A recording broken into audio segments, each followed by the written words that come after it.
On m'a traité comme un véritable esclave en Andorre. Donc, je vais tout expliquer. Reste bien jusqu'à la fin. Si tu as suivi ma vidéo sur la Suisse, bon, j'avais été traité très mal en Suisse et je cherchais un autre boulot immédiatement parce que j'avais pas de chômage et tout. Bam, bam, bam. J'étais un peu dans le désespoir. Et quand on est dans le désespoir, des coups, ben, on ne peut pas trop choisir, il faut prendre ce qu'on a. Et puis, je suis parti en Andorre, on m'appelle d'une offre d'emploi. Vous connaissez l'hôtellerie-restauration, le site web, boum, boum, boum. Et on m'appelle d'Andorre, Passe de la Casse. Ok. À Passe de la Casse, il y a énormément de boulot. Moi, j'ai passé 4 saisons, donc je vais vous expliquer seulement la première saison. Les autres, ça va être des autres épisodes. Si vous n'êtes pas qualifié, si vous n'êtes pas banquier, si vous ne montez pas vous-même votre propre business en Andorre, attention, attention. Les mecs que vous voyez avec des grosses caisses et tout ça, ce sont ceux qui sont nés en Andorre. Et ils travaillent beaucoup dans la banque. Okay. Mais les gens lambda, qui ne sont pas très qualifiés, qui sont cuisiniers, serveurs, veilleurs de nuit et tout ça, c'est très compliqué pour eux. Okay. Je connais même un ami qui est professeur au Passe de la Casse et il dit que c'est très compliqué. Surtout que mon histoire, c'est il y a 10 ans. Donc, il y a 10 ans, tu peux penser que c'était moins bien, mais c'est faux. Parce que les prix ont augmenté, c'est beaucoup pire, il n'y a pas de logement. Avec les youtubeurs qui partent en Andorre, et bien en fait, il n'y a plus de logement en Andorre et les propres gens qui vont travailler, ils ont du mal. Ils habitent même en Espagne. Des fois, ils font 30 km pour aller travailler en Andorre. C'est du gros n'importe quoi. Donc, j'ai une offre d'emploi nourri-logé. Parce que quand je pars à l'étranger, c'est toujours nourri-logé. Ok, bien sûr. Donc, attention. Attention pour tous ceux qui veulent partir dans des postes nourri-logés. Je l'ai déjà dit en Suisse, et ben en Andorre aussi, les arnaques, et en France aussi, j'expliquerai mes expériences. Attention aux arnaques. Hein. Déjà, quand ils prennent des étrangers, il y a anguille sous roche. Comme dit mon ami Ronnie, il y a même baleine sous roche. Attention. Le poste était nourri-logé, comme pizzaiolo. J'ai déjà travaillé ici comme pizzaiolo au feu de bois. Donc, je vais au boulot. Les patrons, c'était des Français. Je tiens à le préciser, car ici en Espagne, comme c'est très mal le boulot ici, eh ben, on idéalise la France. Ils disent oui, en France, il y a des droits, c'est différent, les Français, les patrons français. C'est faux. Il y a peut-être des droits, mais on te traite comme un chien pareil. Moi, les patrons que j'ai eus français, ils m'ont traité comme des chiens. Comme un chien. Comme un chien. Donc, je vais t'expliquer. J'arrive au restaurant, déjà il y avait un pizzaiolo. Et le mec, apparemment, il ne faisait pas l'affaire. Donc le pauvre gars, il s'est fait virer et moi j'ai pris sa place. Donc c'était pas terrible, mais bon, c'était comme ça. Alors on me dit nourri-logé. Le premier jour de mon logement, vous savez c'était quoi? C'était un studio de 25 mètres carrés, sans chambre, et des lits superposés, et on me met avec un serveur. Ok? Un tel Benoît. Retenez bien son nom, Benoît. Eh bien, ils nous mettent là. Je lui dis, qu'est-ce que c'est que ça? On me dit nourri-logé, je dors des lits superposés, comme à la préhistoire, sans intimité, sans rien, sans mon espace. Moi, j'allais ramener ma guitare et tout. Qu'est-ce que c'est que ça? Je dis au patron, là, ça ne va pas le faire. C'est pas ce qu'on m'avait dit. Et puis, ils me disent, non, t'inquiète pas, on va chercher un appart, t'inquiète pas, on va arranger ça. Je dis, ok. Nourri-logé. Les premiers jours, bien sûr, eh bien, j'avais le petit déjeuner. J'arrivais, j'étais la patronne, super gentille, elle nous achetait des croissants, des pains au chocolat. Moi, vous savez que je suis fou des pains au chocolat. Donc, on avait notre petit croissant, notre petit pain au chocolat, tout ça. Et ça, c'était les premiers jours pour t'amadouer. Les autres jours, t'arrivais au boulot, t'avais pas de petit-déj. Pourtant, c'était un restaurant. Et ils ont du pain et tout. Rien, pas de beurre, rien, zéro, zéro. Ils te donnaient un café et hop, va travailler. Voilà, comme les esclaves. Alors qu'ils ne savent pas, pour qu'un esclave travaille bien, il doit être bien alimenté. Un esclave, s'il n'est pas bien alimenté, ben, tu ne connais pas la théorie de l'esclavage. Et pourtant, il me donnait un café et des gages. Donc, je devais m'acheter déjà moi, mon petit-déj chez moi, donc c'est plus nourri, logé. Okay. Après, le premier repas, il te le donnait à 11h30, parce qu'il y avait le service. C'était un restaurant qui était sur les pistes. Et c'était la déferlante. C'était 100 personnes qui venaient, parce que c'était à même les pistes, tu vois, les gens, ils venaient avec leur ski. Ils se mettaient comme ça, leur ski, et puis ils mangeaient sur la terrasse. Et les commandes, c'était papa, c'était un enfer. Il y avait moi, il y avait une cuisinière et il y avait un mec à la plonge. Donc, dans tout ça, on travaillait 7 jours sur 7. Aucun jour de repos. Tu as bien entendu. Aucun jour de repos. Payé 1400 balles. Ok, tu dis nourri, logé, 1400 balles. Mais déjà, tu n'as pas le petit-déj. Après, le repas, il était à 11h30. À partir de 11h30, tu ne pouvais plus rien manger. Eh ouais, plus rien manger. La patronne, si elle te voyait manger une pomme, une orange ou n'importe quoi, tu te faisais défoncer. Et moi, je lui dis, écoutez, regardez-moi, je suis quelqu'un d'athlétique, je fais du sport. J'ai besoin de manger, sinon comment veux-tu que je travaille? Eh bien, si tu veux, tu le payes, tu fais comme tout le monde. C'était ça sa réponse. Je te promets, c'était ça. Donc, imagine l'ambiance qu'il y avait. Le logement en question, on cherche des apparts, et en fait, c'était un appart avec une chambre seulement. Je dis, il n'y a qu'une chambre, comment veux-tu que je fasse avec le gars là?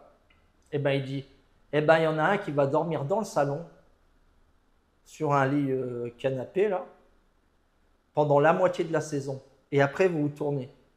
Comme ça, mec. Et la télé, elle était bien sûr au salon. Tu sais ce qu'il faisait le mec? Il mettait les rideaux et du coup, je ne pouvais pas voir la télé à la maison. Et donc, je lui ai dit, c'est pas sa télé. On est dans une cohabitation. Ici, il n'y a pas de chambre. Moi, j'avais moi pris la chambre la première moitié de la saison. Après, c'était à lui.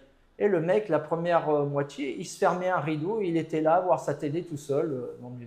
Donc moi, j'enlevais le rideau et j'allais voir la télé. Et le mec était à poil dans son lit, comme ça, à poil. Et le mec, en plus, il s'était fâché. Il me dit, tu prends tes clics et tes claques, et si la télé, tu ne peux pas la regarder, nanani, nanana. Donc, je n'ai pas voulu rentrer dans la bagarre. En plus, le mec, je te jure, il pesait 50 kilos. Je ne voulais pas de problème. Je lui aurais cassé le cou. Vraiment. Je ne voulais pas de problème. Finalement, le mec, après, il s'était acheté une télé. Et puis, il me dit, tiens, la télé, regarde-la toi. Puis, je l'avais mis dans ma chambre. Le mec, il était zinzin. Zinzin. Donc, 7 jours sur 7 de boulot. Ok? Une seule bouffe dans la journée. Le logement, j'étais dans un logement en cohabitation avec un clochard, un mec qui avait des problèmes. En plus, il commençait à fumer et tout dans la chambre. J'avais dit, c'est pas possible ça. Il fumait les pétards. Et non, ça, c'est pas possible. Et le mec, comme il était jaloux en plus, j'avais commencé à ramener des nanas dans la chambre. Et le mec, il s'était plaint au patron. Et le patron, il avait interdit que je ramène des nanas. Comme un esclave, mec. Je ne pouvais pas faire ma vie, mais c'est dans ma chambre. Je dis, c'est quoi ça te dérange? Tu crois que moi, je ne peux pas me faire des nanas? Il m'avait dit, je ne veux ni l'image ni le son. Voilà, il m'avait dit ça. Mais moi, la nana, en fait, j'avais connu une nana. Après, j'avais connu une autre nana qui avait été ma copine pendant plusieurs années. C'est l'Argentine. Je la ramenais quand même parce que je ne tolérais pas ça. Comment ça qu'on va m'interdire dans ma chambre de ramener quelqu'un? Je ne fais pas de mal, c'est ma copine. Si toi, tu as un problème, je ne sais pas, casse-toi dans les montagnes d'Andorre et trouve-toi un sanglier. Si tu es moche comme un pou, ce n'est pas mon problème. Mais... Ensuite, Le service, il finissait à 6h, 6h30, 7h. Donc, t'imagines, tu n'avais qu'une bouffe à 11h30. Donc, que faisaient les serveurs, que faisaient les gens? Eh ben, on était obligé de manger en planquette. Même les serveurs, ils nous envoyaient des coca comme ça, tu sais. On était en cuisine et dans le sol, et je demandais un coca, le mec, il balançait comme ça, et puis on buvait en planquette. Quand je prenais une pomme, c'était en cachette. Tu vois, c'était malheureux. La cuisinière, elle s'amenait, elle nous filait des trucs en planquette. Voilà. Et le boulot, c'était la folie. J'étais tout seul, je faisais les pizzas et c'était tout maison. Ok? Donc c'était un boulot de malade. Je faisais la pâte, je faisais la mise en place pour les poulets. Tu ne voulais pas acheter du blanc de poulet, donc tu te faisais rôtir des poulets qui étaient pués. Après, tu devais toi les décortiquer, couper les champignons à la main. C'était un véritable enfer. En plus, si tu mettais trop de fromage, tu te faisais engueuler. Et c'était 2 fours comme ça. Je faisais les panini, je faisais les salades. Et bien sûr, coordonné avec ma collègue, la cuistot. Donc, on était là. Moi, j'avais les tickets comme ça. C'était un enfer. La déferlante. On était là. Putain, je levais même pas la tête, mec. J'étais là, bam, bam, j'enfournais. J'avais les mains complètement brûlées ici. J'avais perdu tous mes muscles. Un véritable enfer. Et un véritable enfer que je devais vivre parce que je n'avais ni chômage. Je devais payer la pension à mon enfant. Et en plus, pendant la saison, je ne voyais pas mon enfant. La mère, bien sûr, elle ne me laissait pas l'appeler par téléphone et tout. Donc, c'était un véritable enfer. C'était un enfer. Et les patrons, tu sais ce qu'ils faisaient? Ils étaient très radins sur les proportions et tout. Donc, moi, je faisais des belles pizzas. Oh, tu sais combien que ça coûte, les kilos de fromage et tout ça? Donc, je devais mettre moins de fromage. Tu avais mon collègue qui était à la plonge, il faisait la chantilly. Ok? Et il y avait des petites capsules de gaz. Et puis, des coups, tu sais, ça prend pas bien. Et puis, des coups, quand il faisait mal et tout, bah, la capsule, elle marchait pas. Et puis, le patron, il venait. Qu'est-ce que tu as fait? Tu sais combien que ça coûte, ça? 20 centimes chaque capsule, 20 centimes. Je te jure, c'était ça. Et donc, nous, on était, bien sûr, il manquait du personnel, bien sûr, il manquait du personnel en serveur, il manquait du personnel en cuisine. La cuistot, elle allait au taquet. Moi, c'était du gros n'importe quoi. Les pizzas, les panini, c'était un véritable enfer. En plus, des fois, le four, tu vois, la pizza restait un peu collée. Donc, je la sortais. Il y avait un trou comme ça. Je dis merde. Et je prenais avec une spatule ou des fois juste à la main comme ça. Tu sais, tu mettais le fromage un peu pour le trou, pour boucher le trou comme ça. Mais j'avais les mains propres, hein. Faut pas croire que j'étais un dégueulasse et tout. Non, non, il y avait de l'hygiène, il y avait beaucoup d'hygiène dans le restaurant. Mais je faisais un peu comme ça, tu vois, tu mets un peu de fromage par-dessus. Et puis la patronne, elle prenait ça, et elle regardait comme ça. Moi, j'avais les doigts tout brûlés. Là. Putain, quel clochard.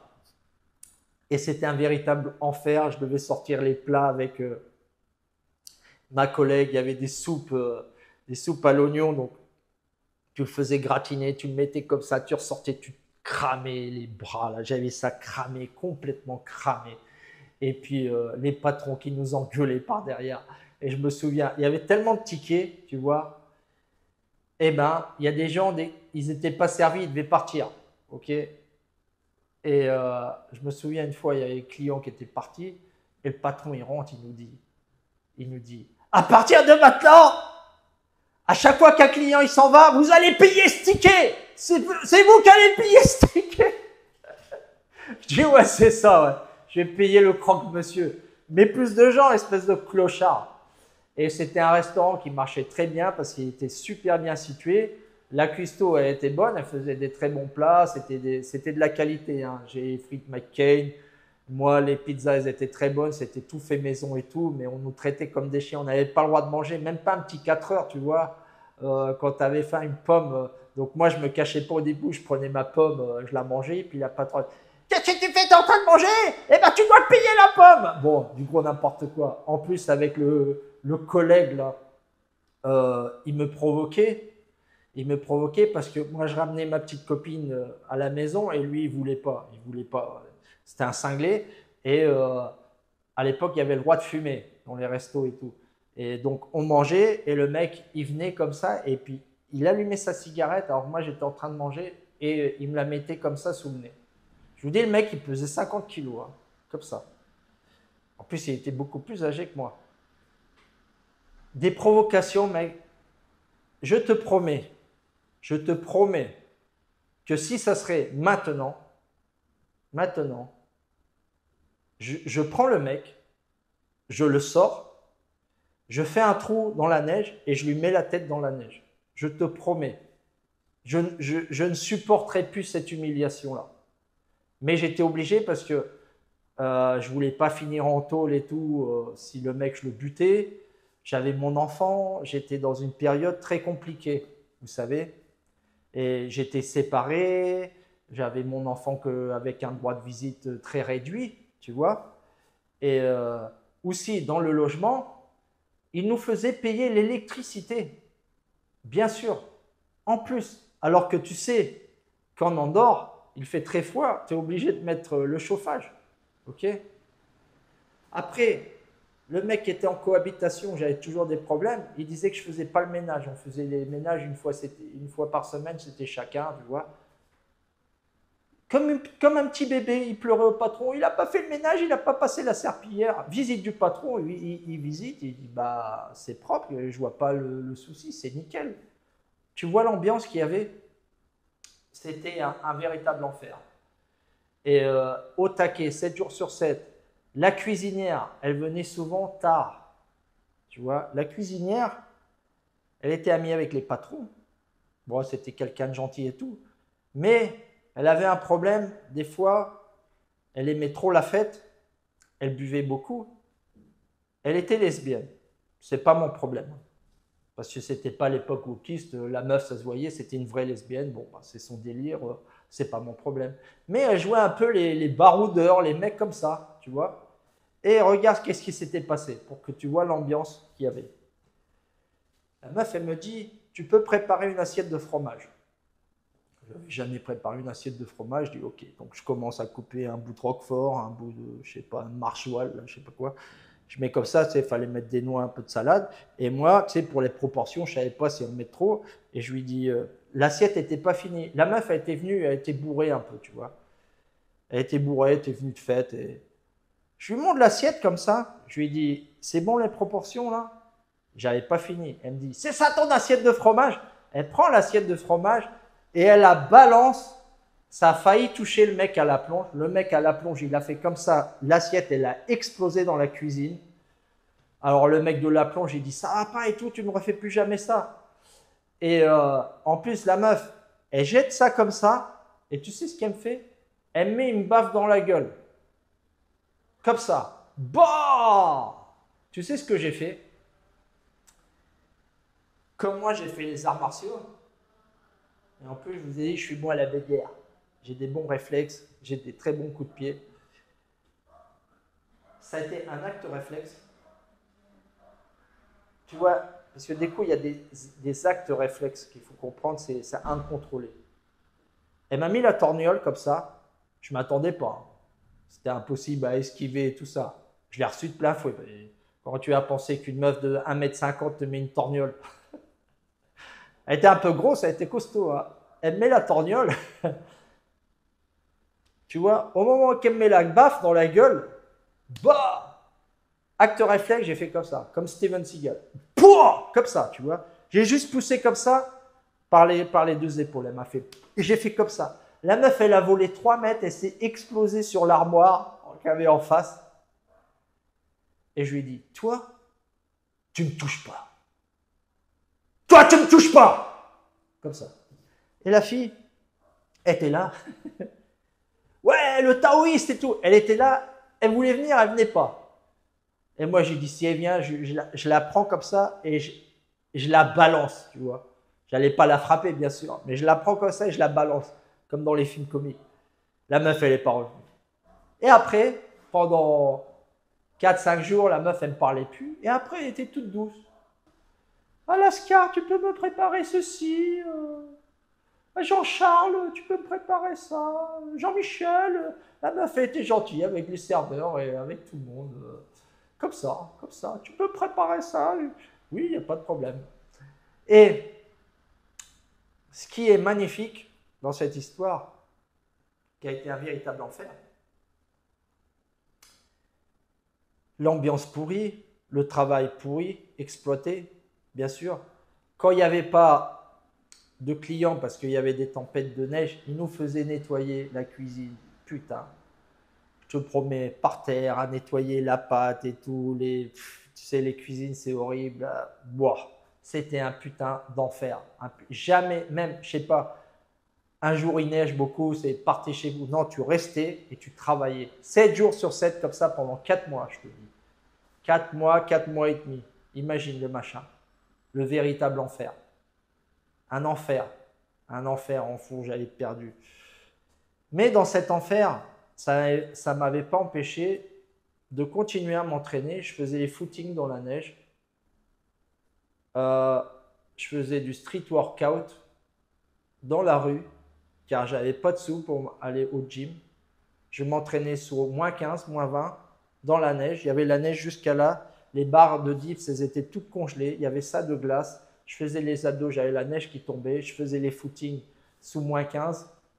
Parce que si vous avez été au Pass de la Casse, il fait très froid. Très froid, c'est à 2000, 2100 mètres d'altitude. Et il y a beaucoup de tempêtes de neige. Il fait très très froid. Ça ne m'a pas empêché. Je ne me suis pas plaint, j'avais pas le choix. Et j'avais rencontré une copine, la petite Argentine. On a été 5-6 ans ensemble. Ça a mal fini. Mais bon, tu vois, ça ne m'a pas empêché. J'ai pas pleuré, j'étais pas là. Non, j'ai continué. J'étais parti d'Andorre, de la Suisse. Donc je ne pouvais plus partir d'Andorre parce que j'avais vraiment besoin de travailler. Okay, et ces patrons, après, on a eu les pourboires. Il y avait une serveuse qui avait volé des pourboires. Le jour qu'on n'a pas travaillé, qu'on travaillait, je veux dire, parce qu'on faisait 7 jours sur 7. Il faut savoir qu'en Andorre, dans l'hôtellerie-restauration, c'est seulement un jour de repos. Ce n'est pas 2 jours de repos, c'est un jour de repos pour des salaires qui sont moindres. Si tu travailles comme cuistot, serveur, tu n'as pas de logement, tu peux toucher 2000, 2500. Mais après, il faut trouver ton logement. Si tu es nourri logé, ça va être dans les alentours de 1300, 1400, 1200, pas plus. On ne va pas t'offrir des 1700, des 1800, des 1900. Sauf si tu es chef étoilé Michelin, tu auras le droit à tes plus de 2000 euros. Mais sinon, si tu es même réceptionniste, j'ai travaillé comme réceptionniste, comme je parle anglais, espagnol, français, eh ben, j'étais payé au Lance-Pierre 1300 dans un hôtel 4 étoiles. C'était même moins, c'était 1250, nourri logé, en cohabitation, pas à chambre individuelle.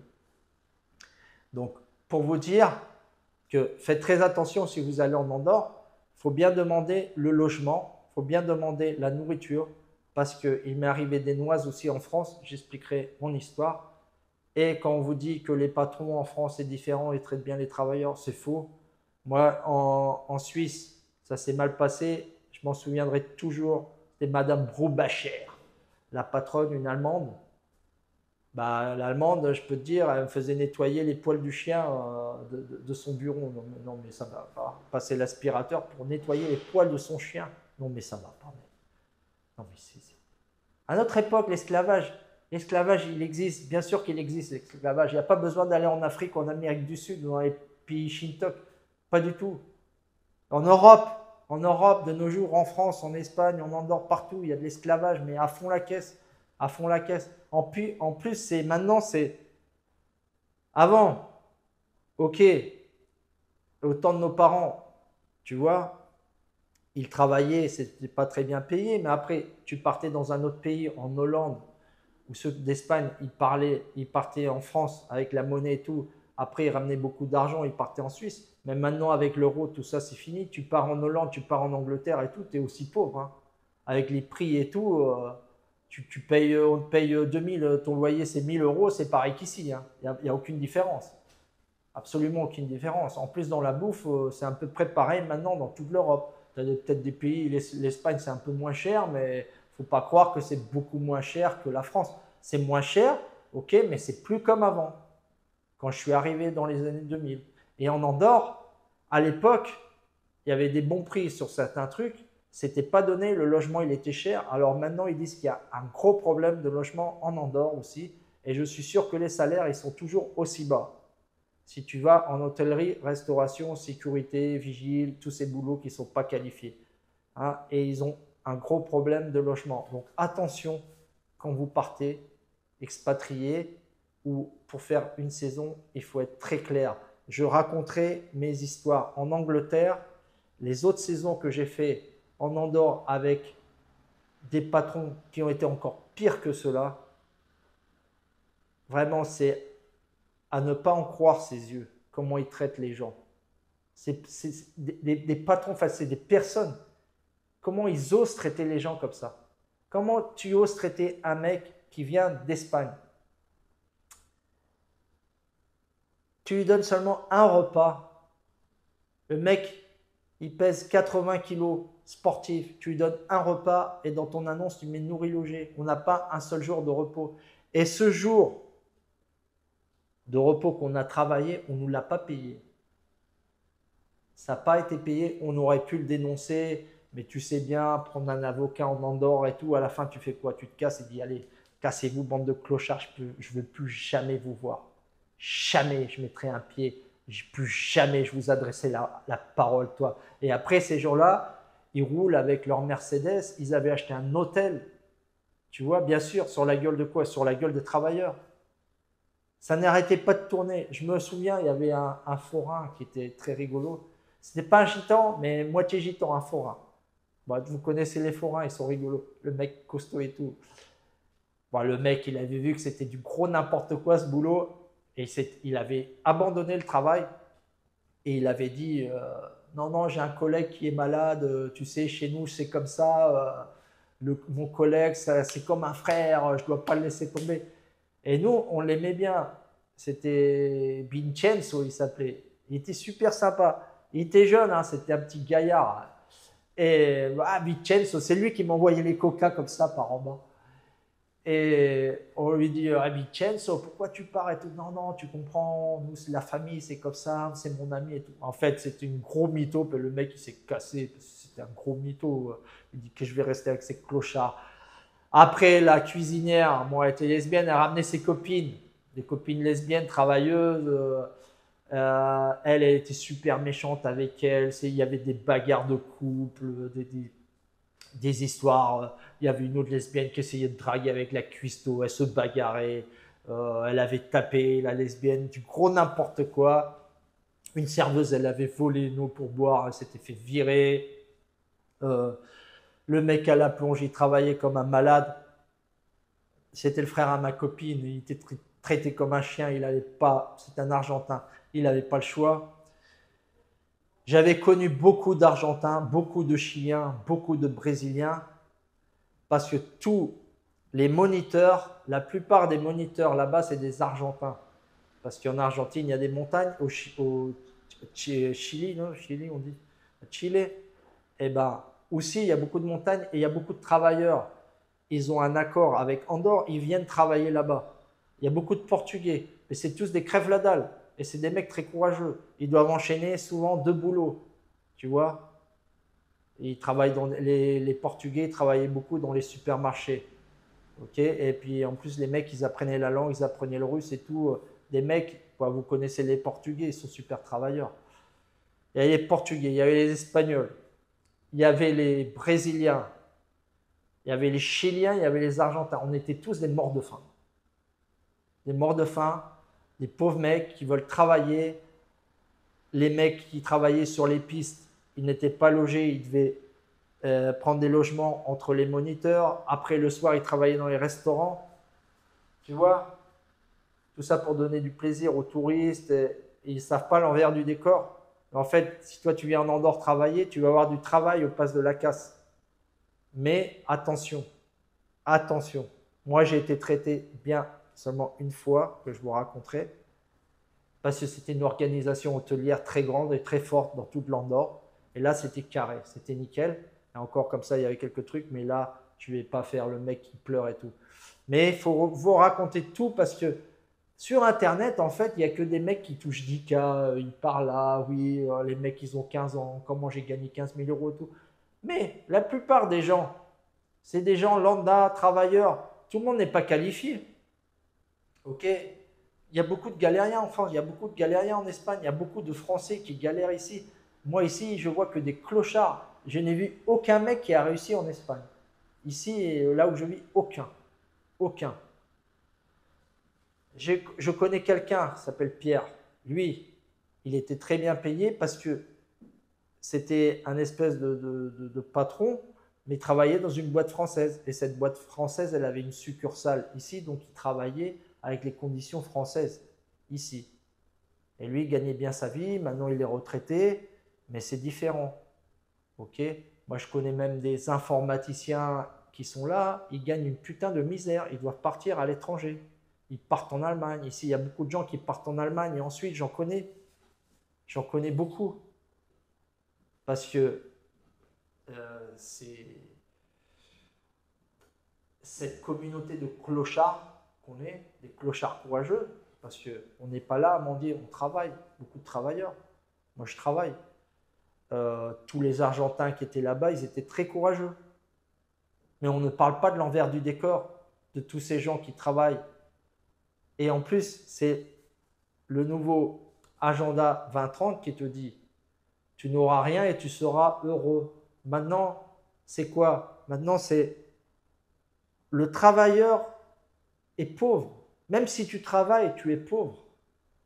Donc, c'est pour ça qu'il y en a beaucoup qui touchent les aides sociales et tout. Il faut comprendre. Si tu touches 1200 en travaillant et tu as des aides sociales à 1000 euros, qu'est-ce que tu vas faire? Ou tu touches des aides sociales à 500, 600 euros, après le mec il fait quelques bricoles et puis il faut comprendre cette société, comment elle est faite. Donc, je vous présente l'envers du décor d'Andorre. Ok? Après, mon collègue qui travaille comme professeur, il est là, il a sa place fixe et tout, il a sa femme, il a ses enfants. Il me dit que c'est devenu très compliqué en Andorre maintenant aussi, surtout au niveau des prix et des logements. Et si vous allez, en tant que moi, comme travailleur normal, lambda, attention aux conditions qu'on vous propose. Ok? On est des travailleurs, on n'est pas des esclaves. Ok? Faut se faire respecter. Cette mentalité d'avant, dans le temps de nos parents, non, non, tu dois tenir, tu dois accepter, c'est le patron. C'est fini tout ça. Pour moi, l'esclavage, c'est fini. Je n'accepte plus. Je n'accepte plus cette manière de vivre.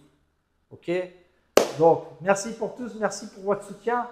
Je ferai des prochains épisodes sur Andorre, sur l'Angleterre, sur mon parcours à Miami en tant que stripteaseur aussi, et mon parcours en Espagne en tant que stripteaseur professionnel, et aussi d'autres épisodes sur l'Espagne, bien sûr. Merci à tous, Lascar Révélation. C'est dans l'inconfort qu'on devient fort, n'oublie jamais ça.